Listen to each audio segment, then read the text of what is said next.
Hello, I'm Juan Davis, Chief Creative Officer at KCT and PBS SoCal, and I am joined by the newsroom of KPCC and LAist on a daily reporter roundup.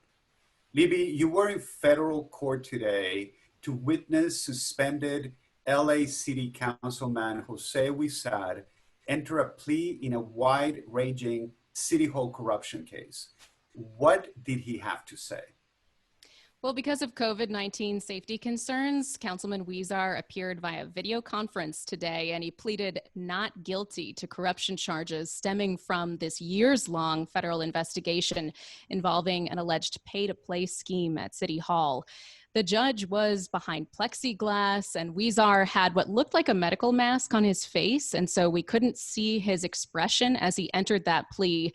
The councilman was arrested in June on a racketeering charge, and last week a grand jury returned a 34-count criminal indictment, including charges of bribery, money laundering, wire and mail fraud, and tax evasion.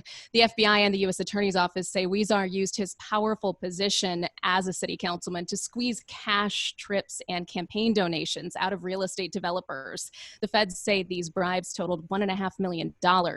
There will be a hearing on Wednesday to set a trial date in this case, although there could be a plea deal in the works. We'll have to wait and see.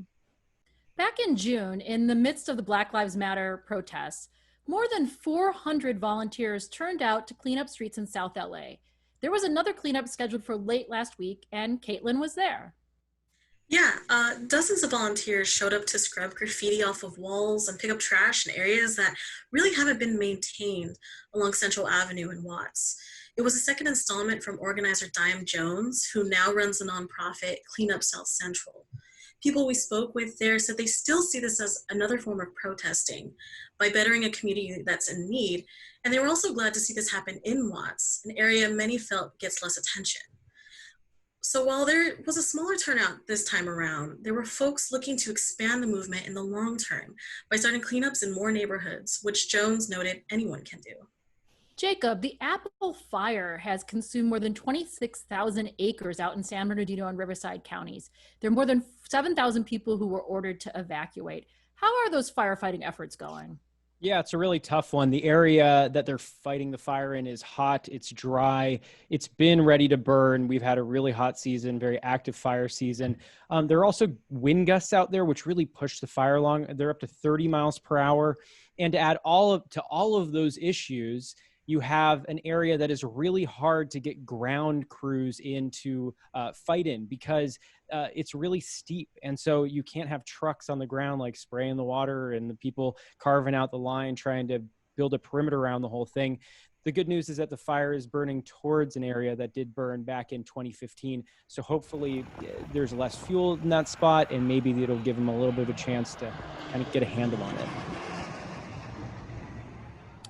You know, we've been waiting for months to get a clearer picture of what's going back to school is really going to look like as this pandemic continues. Kyle, what did LAUSD have to say today?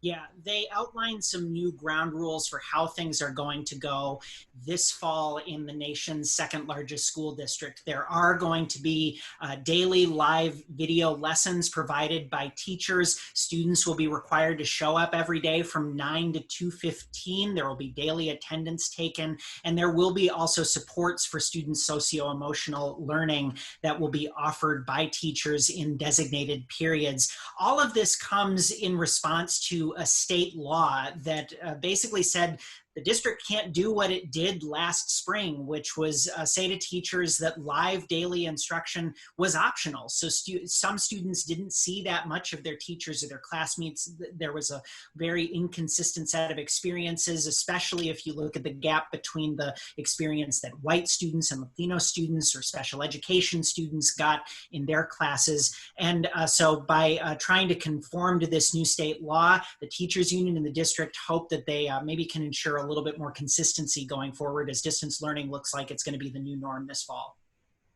Thank you, Kyle. And thank you all at the KPCC and LAist Newsroom. And thank you for tuning in.